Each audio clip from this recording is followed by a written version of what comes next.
Ayan, ang sarap guys, oh. Ayan, ang sarap guys. Kinuha ko sa likod namin. May ano ba dyan? May tumubo doon sa may fence sa likod. Ayan. Kaya na ano, sinilip ko siya. Dinaanan ko siya. Ayan. Marami na siyang ano, marami na siyang bunga. Ayan po guys. Tapos yung talbos niya, oh. Ang gaganda talaga. Grabe, oh. Ang ganda guys. Ayan. Ayan po guys. Grabe. Ito yung favorite ko. Talagang favorite ko, ampalaya.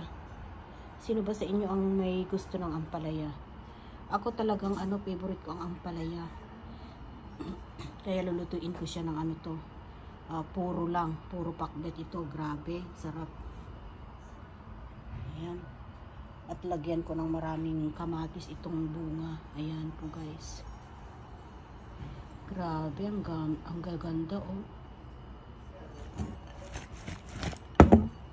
Ayan guys, oh. Kaya after 2 weeks, bibisitahin ko na naman dyan sa likod namin. Marami na naman. Pero may kumukuha na rin yata.